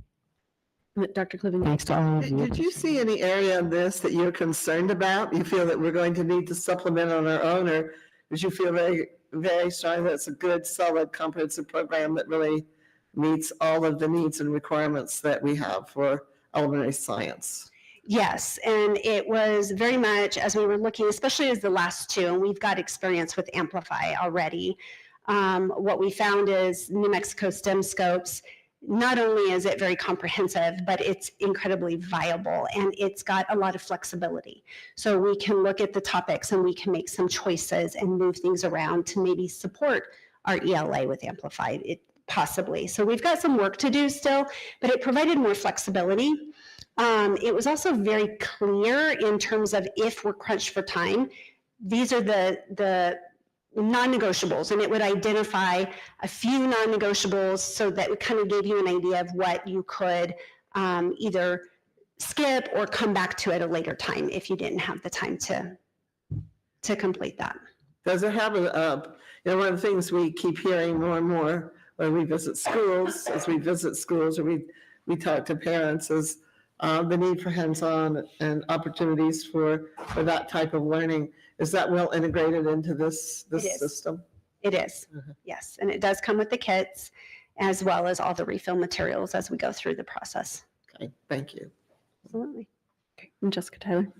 Yeah, so can you remind me, I see it's about a $2 million investment over the 7 years, so it's about 285. I don't know if Mike is still here, but as far as reimbursement or funding from the state, Dr. Cleveland, can you remind us how the funding for the curriculum materials is handled? Yeah, we have, we're still, I think I know what you're alluding to, we're still at a disadvantage because it used to be that instructional materials was totally separate outside the SEG. Then a decision was made to at least put some of it to flow through the SEG process. Well, in reality, Rio Rancho gets about 85 cents on the dollar, and so we have some years been very short.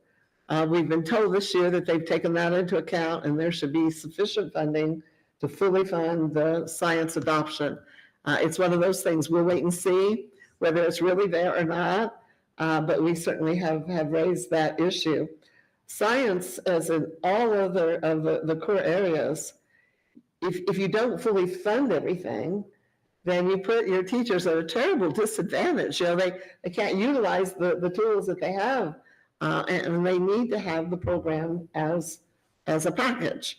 And so we're really hopeful. But again, they just passed the budget, and we don't have any way yet of telling how the science adoption monies have flowed through and whether we will have enough to fully adopt. I hope we have, because in some years we've had to come back to the board, ask the board to make it up out of the regular operational budget.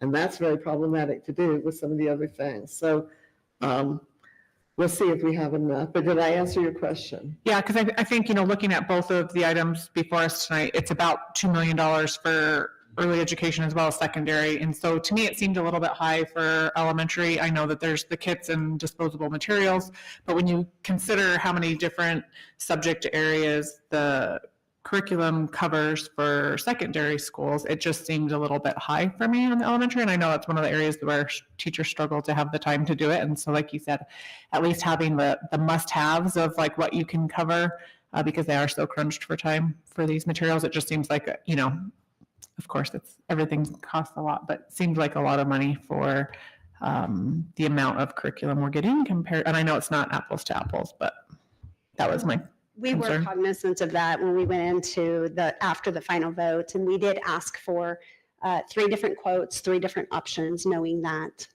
it is expensive. We are finding that instructional materials, just like materials for building, have significantly increased. Anything else, Jessica? Good. And then Gary Tripp, do you have anything? No questions, just thank you to all those teachers for all their hard work.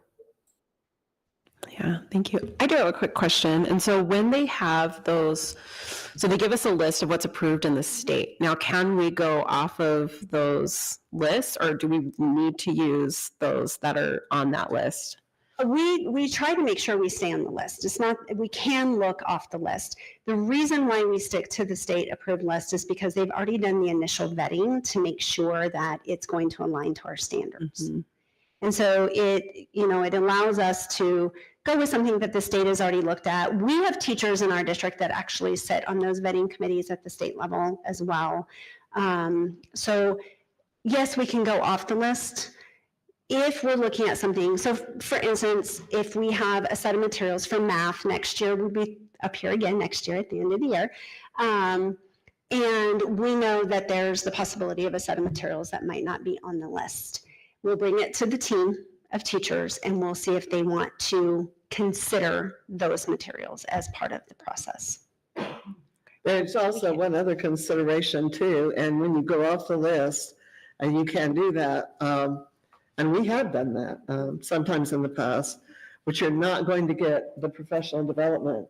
The state is really now narrowing in that the professional development will be provided for those state adopted materials. And their feedback is, it's not that we don't want to, it's just that we can barely provide enough professional development for those that have been selected. So if you make that decision, you just have to know that if you go on your own, you'll be paying and providing all of your own professional development. Good to know. Go ahead, Beth. I'm just curious, could you tell me a little bit about this company, Steam Scopes? Karen, who is the publisher themselves? Do you remember? Accelerate Learning. And they only publish STEM materials, so they are very much a STEM focused publisher. I don't think Mexico? Is that what I? So the one that we are looking at is New Mexico, like really aligned to the New Mexico standards. Okay. to the standards, but yeah, they're not necessarily based here in Not necessarily. Yeah. Yeah. Okay. Any other questions? They're not a huge company either, Yeah. but, and that's part of the reason why, like the PD that they are able to provide us, they're able to do that. If we're gonna work with them, they will customize a little bit more for our needs. Oh, that's nice. Yeah, that's really nice. Any other questions from the board? And Dr. Cleveland, do you recommend this? I do, and I think the committee has really done its due diligence in looking at all of the information. And as you looked at that list of teachers, they're very strong as our own district level folks. And I looked through those names and I saw a lot of names that have a high level of credibility. And I think, yes, I recommend, and again, thank them for their work. Yeah, thank you to the whole committee for their work. And with that, I'll make a motion to approve the recommended elementary science instructional materials. Board Member Jeff Morgan, a second. We've got a motion by Jessica Tyler and a second by Jeff Morgan. And JC, we could take a roll call vote for us. Vice President Morgan? Yes. Secretary Tyler? Yes. Board Member Tripp? Yes.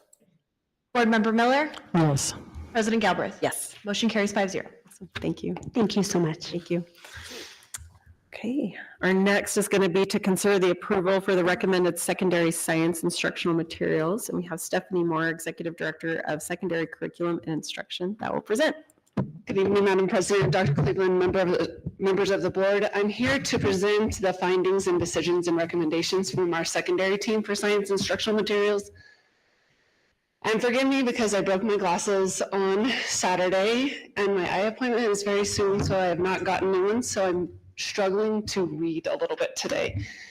Spearheading our instructional material review team was Renee Byram, our middle school specialist, and Dr. Paula Congleton, our secondary science specialist, who are the district level curriculum coordinators. Also involved in this process were all of our middle school instructional coaches and our high school instructional leaders. Although our instructional coaches nor none of our district staff cast any votes or decision-making power. This is something that was really led and decided by the teachers from our schools. So the first part of this we'll move through quickly because it's virtually the same as what you heard from Joy. Every 6 years, we convene teams to review for their review cycles for instructional materials. Our instructional materials are meant to support our standards and ensure that all of our students across our district have access to quality education. That leads to our guaranteed and viable curriculum. We are really working hard to remember that and remind and empower our teachers in the fact that our curriculum is our standards. our instructional materials are the resource by which we teach those standards. So our curriculum map should be material agnostic, and we should find the best material to fit those needs. But really, we're driven by our standards in our district. In addition to the Next Gen Science standards and the additional New Mexico specific standards, New Mexico also has embedded CLR in their secondary standards. That is one area that our high school is going to, that's culturally and linguistically responsive teaching and learning, that are part of our state standards. And that is something that we are going to have to supplement in our high school classrooms, that none of the materials approved by the state met those qualifications. So we will have to address those in the coming months as we rework our curriculum maps. However, our middle school recommendation did meet that tick mark. I am forever grateful for the people behind that came before me in this work, because they're the ones who established this instructional material process that is by far probably the most rigorous process instructional materials face in the state. I think sometimes what we do in Rio Rancho Public Schools with instructional materials certainly is even beyond what the public education department does. And publishers have to be prepared for this, because it can be a daunting task. On our committee, we're representatives from all 4 of our middle schools and all 4 of our high schools, including language specialists, special education perspective, and support for our diverse learners, so that we ensured that there was a lens to meet the needs of all of our students. So our process also started with a deep dive. We've met 8 times this year already, and we'll meet on Wednesday again for the next steps. A deep dive into standards. We have to be really proud. We don't always talk about all the great things, but New Mexico really, or Rio Rancho Public Schools really shines in science across the state. Our performance in science is outstanding, and our data shows it. So we also wanted to really spend some time with the team highlighting they are the experts and they are already doing great things. And it's time for publishers to meet our expectations, because we have the experts in classrooms already. And we're doing a great job. So we took some time to really look at how we already align with the expectations and the standards and with the great things we're already doing before we looked at our publishers. And then we used EQUIP as our rubric, a modification of the EQUIP rubric to measure the guideposts. It took us 3 sessions. Something that's unique for secondary as opposed to elementary is we weren't looking at programs, we were looking at specific content. So first our middle school had to decide if they were going to do integrated or if they were going to do content specific courses. So then we had, it would vary depending on what grade level and how many publishers they were reviewing. I think our 9th grade team reviewed 7 different publishers, right? Our chemistry, only 2, because there just weren't very many submissions for chemistry to the state. So it varied throughout. We had an excellent turnout for open house, probably about 70 people during the course of that day to provide feedback that they incorporated in their meeting. So our process was very similar to elementary as we narrowed down and came to consensus on who to bring in. Yeah, on the next slide, you'll notice that our finalist looks different though, because some publishers are better at some contents than others. So there wasn't really much consistency except for middle school around which publishers we brought in. Biology could not get narrowed past the 3, so we brought in 3 for them. And in case you're not familiar, the 9th grade science course is 2 different courses kind of married. And so they had to bring in an additional publisher to see what would best meet their needs. I'm excited with our recommendations. So our middle school team, across all grade levels decided on TWIG. Hands-on learning, experiential learning, brand new to the New Mexico publisher situation. They're brand new here. So we're really excited about bringing them on board. So 6, 7, and 8 are all recommending the adoption of Twig from Imagine Learning. Much more consumable, which I think is really user-friendly for our middle schools and gets them a little bit more engaged, and excellent kits and resources for teachers. Because as Dr. Cleveland mentioned, part of the expense with science that we don't always see with all of our other content is that there's a lot of other things you need to teach science. And so we have to account for all of that. You'll notice here the justifications from the teams on each of these slides about why, as a team, they selected these materials. We're excited about bringing in a brand new publisher too for 9th grade. Biozone, they're out of New Zealand, and they're also brand new to us. But they had actually an integrated science book that worked really well for our 9th grade team. And really blended things with what we were already doing, so we didn't have to look for 2 different resources for that course. Biology, this is a returner, so this will be a readoption of HMH. The biology team really felt like it already met their needs and provided some stability to that course. That course is taught at different grade levels, so it's always nice to see when each high school teaches it at a different year, that they can come to some consensus on material for different aged kids. For chemistry, we are moving to Savas. This will be a new, not new publisher for us, but new for our chemistry team. Also a new consumable textbook and hands-on resources for our chemistry students. So that will be exciting for them.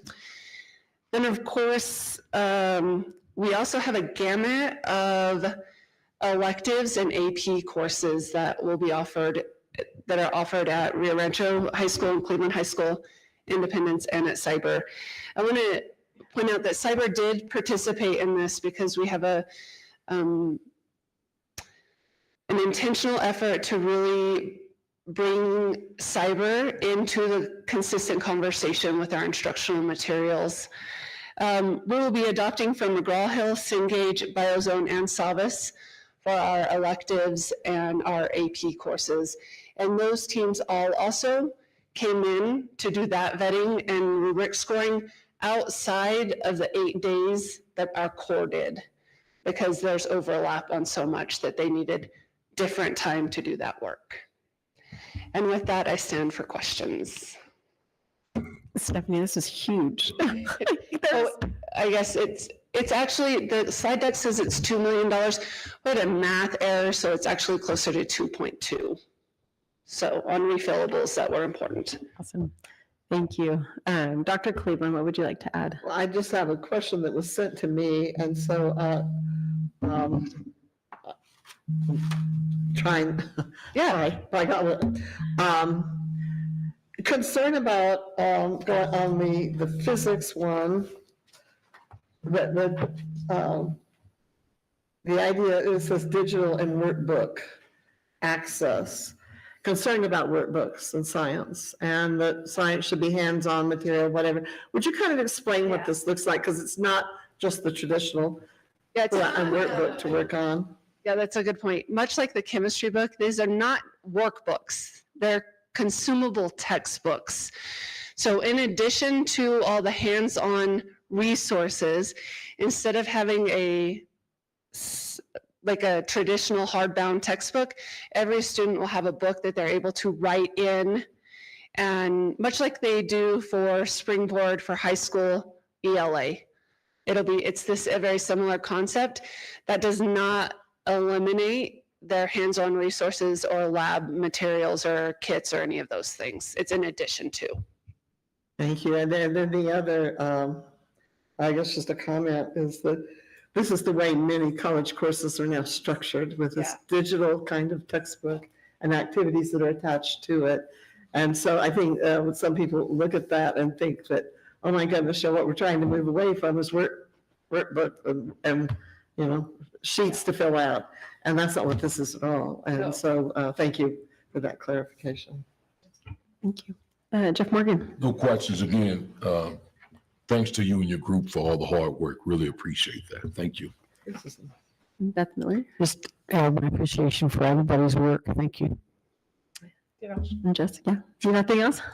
No, same. Thank you. And thanks to Joy answered the budgetary question. So, or Dr. Cleveland did with that round. So, and just a big thanks to, especially all those teachers that are teaching multiple subjects or multiple AP courses. So to review 7 textbooks is a lot. It's a big undertaking. So appreciate their time. Yeah, you guys even have to remember this, that Joy got all the hard questions, so we might have to flip it around. This is our caveat on this. Secondary does huge adoptions every single year, right? Like we have, there's always something at secondary that has to be adopted every year. So I'll let Joy handle the hard questions. I love it. That's just an ongoing kind of ongoing.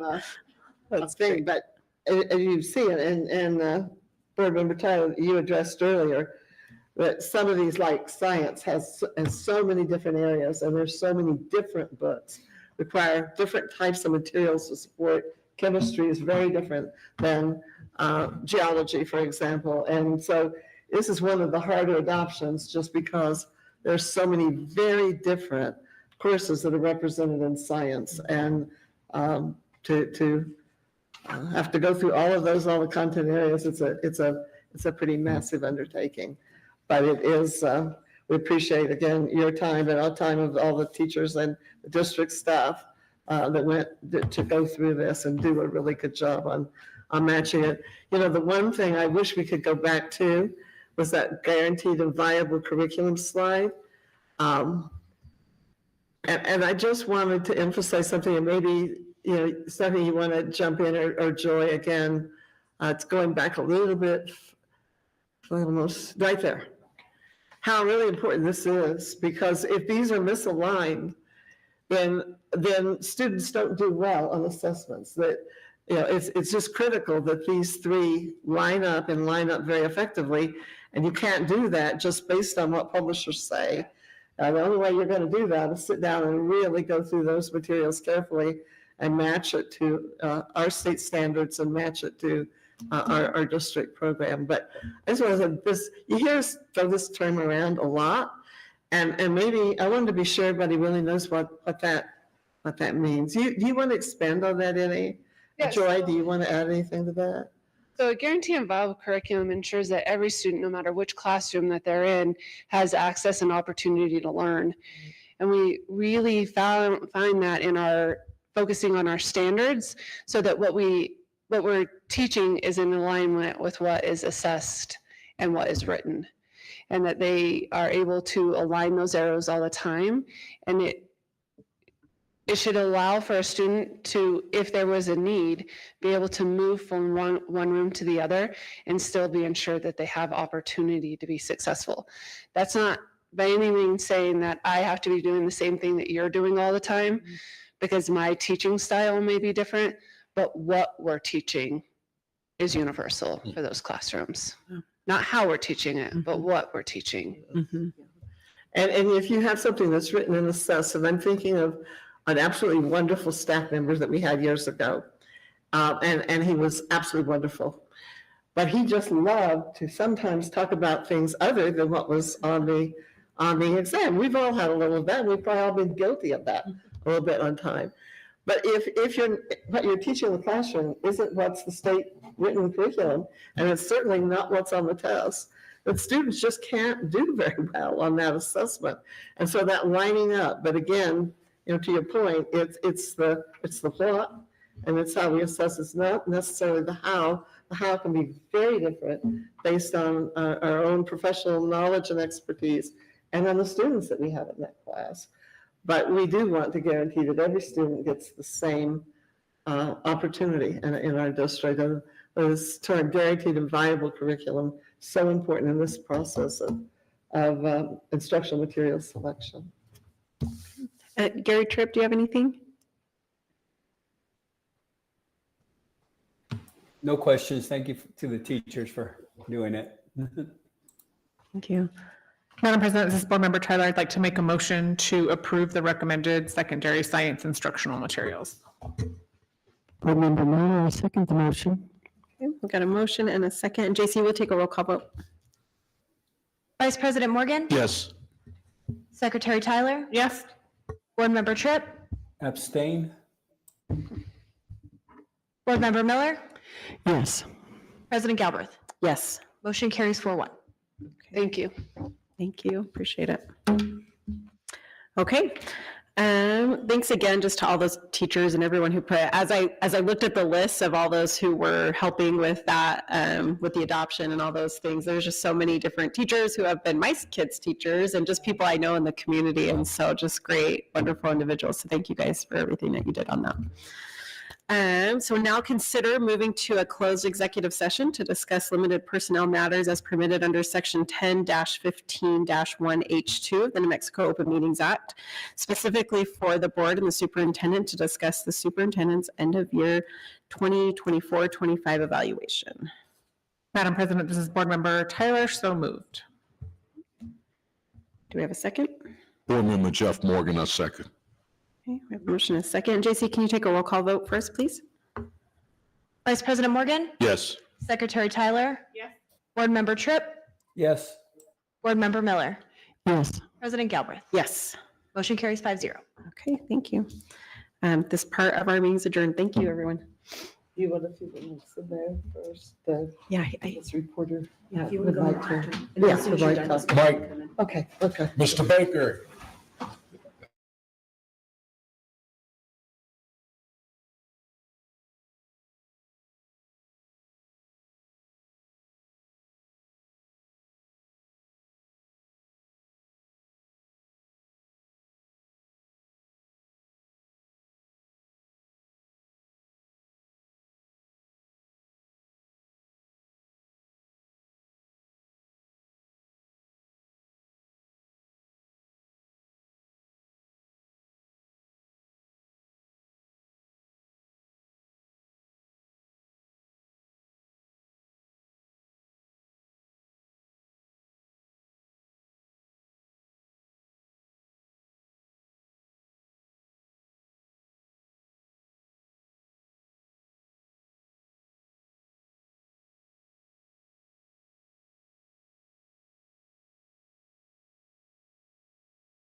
Are we ready? Am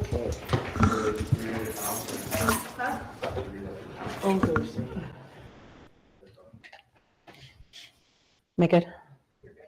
Okay.